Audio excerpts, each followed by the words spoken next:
Swayam Prabha. Digital India. Educated India.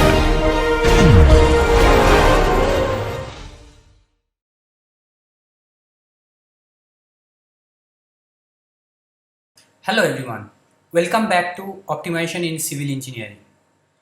Before we start our lecture today, let us first refresh our memory from our previous lecture. We have started discussing about the numerical methods to solve optimization problems. We came to know that there are many real-world engineering optimization problems which are difficult to solve using the classical method of optimization problem.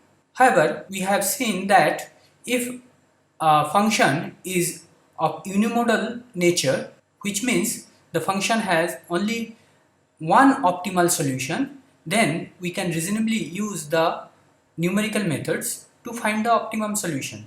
In this process, the first step is to start our search from an initial guess and reach as close as possible to the optimum solution. In this first step, we can use the elimination methods, and in the last class we discussed about the two different elimination methods. One was related to the fixed step and another was related to the accelerated step size. So in both methods we could come very close to the optimum solution and bracket that region for further analysis. Today we are going to discuss a few more methods of the elimination methods to come closer to the optimum solution. So let us start with that in our today's class. One of the two methods we are going to discuss today is the bounding phase method. This method is very similar to the unrestricted search method we discussed in the last class. However, if you recall, in the unrestricted search method, we discussed two different methods. One was with the fixed step size and another was with the accelerated step size. This particular method, bounding phase method, is very similar to the accelerated step size method. And if you recall, we said we need to reach to our optimum solution sooner so that we can perform the other algorithms to obtain the precise value of the optimum solution. So the bounding phase method also starts from an initial guess point, and then instead of doubling the step size, in this case the step size is exponentially increased. We'll discuss that and we'll see how it is exponentially increased in this particular algorithm. So when we use this bounding phase method, the method like the other unrestricted search method guarantees to bracket the minimum of a unimodal function. If our optimization problem is a maximization problem, then it will bracket the maximum of the unimodal function. Now in today's lecture, we are going to discuss the algorithm which is for the minimization problem. This algorithm can be suitably modified for the maximization problem as well. If you understand the process step by step, you can easily convert it for the maximization problem. Or the other option is to convert your maximization problem into minimization problem and use this algorithm. So this algorithm starts by setting the counter I is equal to 0. And then we are guessing an initial point or the initial solution point which we did for the other two method as well, and we are also choosing a step size of S. Now with this step size, in the previous two algorithms we first try to identify the direction in which our function value is becoming better. So here you will see this step 2, which is specifically used to test that. In this case, we are choosing 2 points in the neighborhood of my initial guess point. One is just the amount of step less than the initial guess point, and the second one is amount of step higher than the initial guess point. At these two locations, we are finding out the function values and then comparing. If during comparison, if we find my function value is decreasing as we are increasing the value of my initial guess, then we know that the step size whichever we have chosen and its sign is appropriate, and we can further implement the method. For that reason, we are saying go to step 3. In case it shows the reverse direction, which is in the negative direction from the initial guess, my objective function value is reducing, then we need to ensure that our step size is considered as a negative sign and use it in the process which we will discuss in the step 3. In all other cases, we need to change our initial guess point and restart the process. For that, we need to go back to step 1 and restart the process by guessing another initial point and selecting a different step size or keeping the same step size. So once we know which direction we have to go to search for our optimal point, then we are finding the next point, and this next point is indicated as xi plus 1, which is the next point where we are using the initial point or the previous point, and then we are using 2 to the power the iteration number multiplied with the step size. As my iteration number increases, this is going to increase. Instead of 2, we could have used e, or we could have chosen any other value there, and the function would increase accordingly. So our step size remains constant, however we are multiplying with another function which is going to be of certain nature, and that is going to help us to accelerate the search towards the optimum solution. Once I obtain the next point, I need to find out the function value at that point and then compare with my function value of the previous point.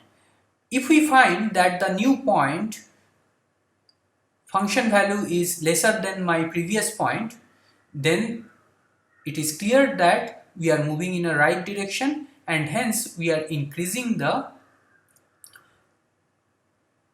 iteration by 1, and again we are going to step 3 to find the next point in that direction,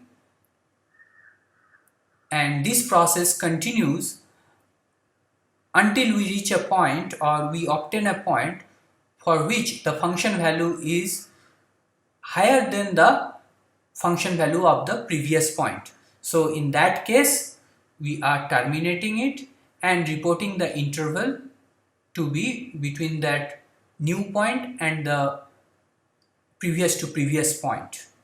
So this process, this algorithm, we'll look it through an example. In this example, we have chosen the same problem which we used in our last class. So we want to minimize this function. For this purpose, we need to set the counter I is equal to 0 we are choosing the initial guess point as the same which we had in the previous class. We could choose some other point. In this class we want to show you the number of steps required to reach closer to the optimum solution is going to reduce in this particular method. So we have chosen the same start point and we have also chosen the same step size.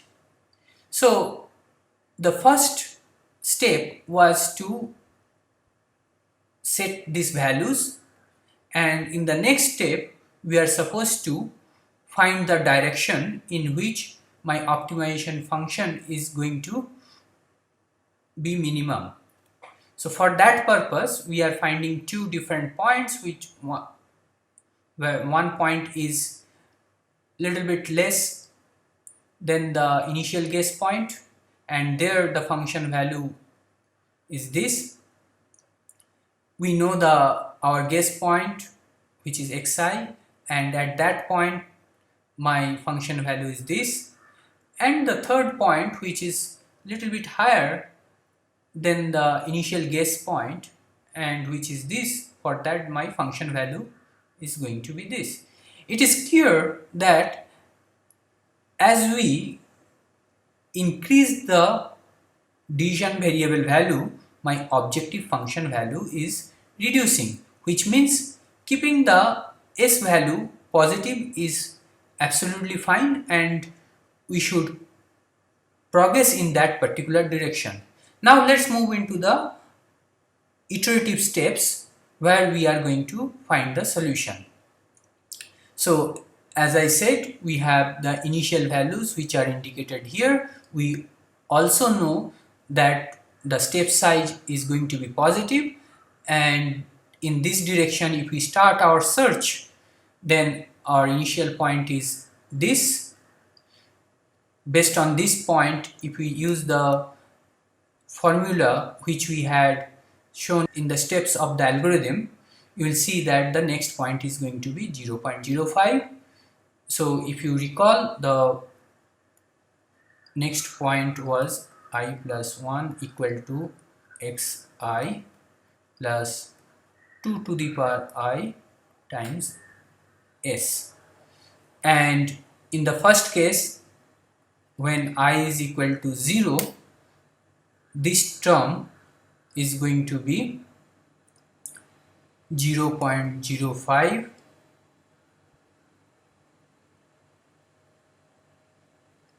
times 1 for this part, and this part is already 0.0. So once we add, we are going to obtain 0.05. Now the function value at this particular point is of this value, which is lesser than the previous point function value, which we know was 0. Then we see that the condition, which is the new point, has a lower function value than the previous point. So we are saying this condition is satisfied, which means we can easily increase the iteration by 1 or the I value by 1. And as we increase the I value by 1, my new point or xi is going to be 0.05, which was the previous point. And based on that point, if we again write this equation here, 0.05 plus s value is 0.05 times 2 to the power 1, this is going to give me 0.15. So this is my second point.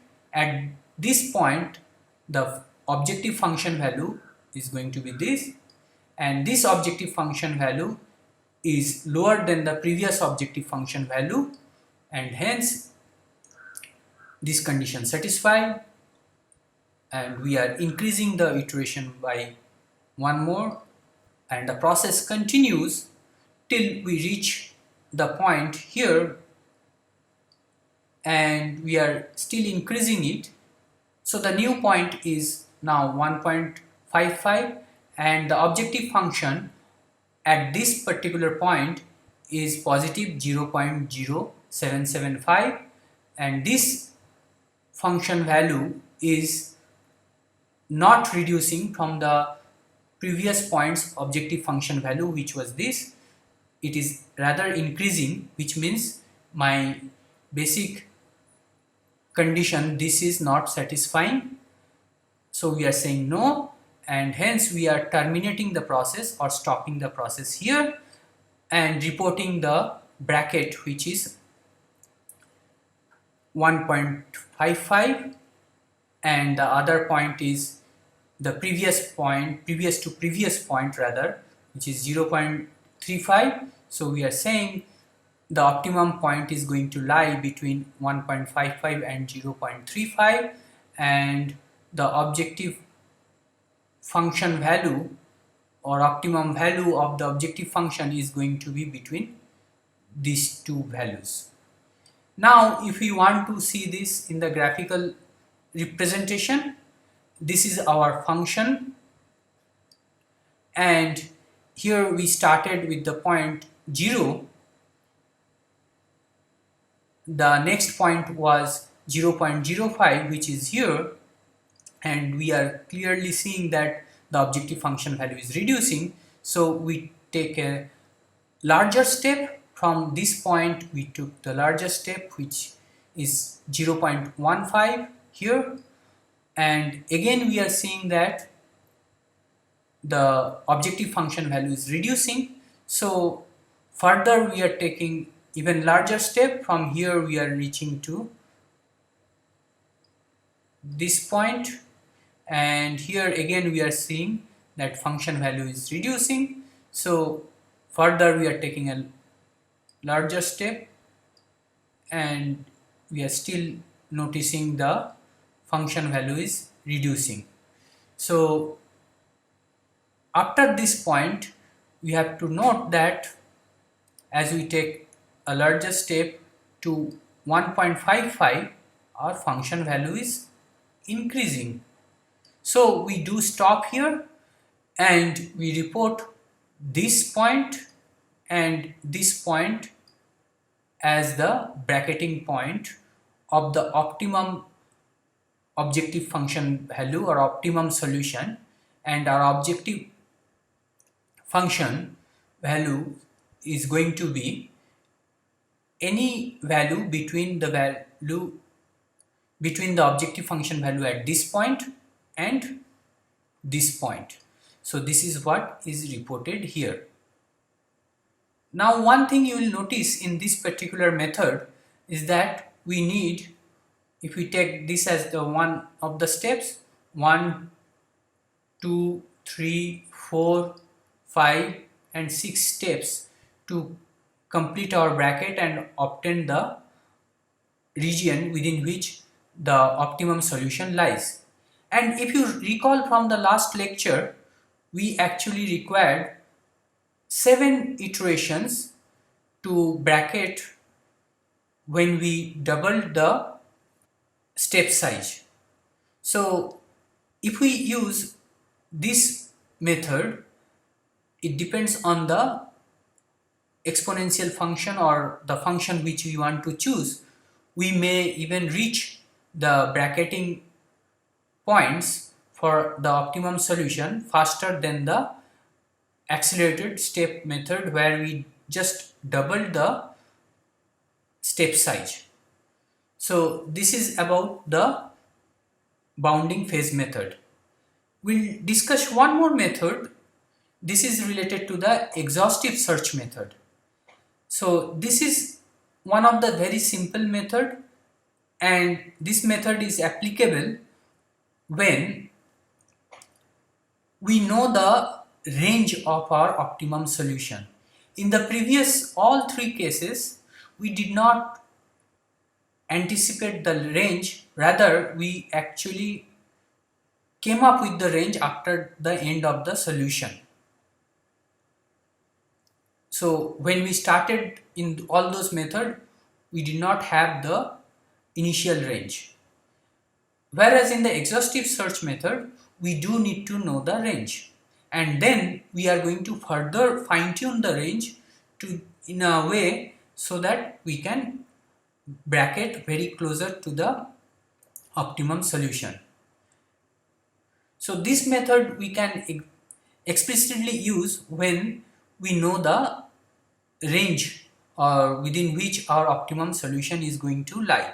In many engineering real world problem, we do know the range within which our objective function value is going to lie, or we do know the range within which our decision variables are going to vary.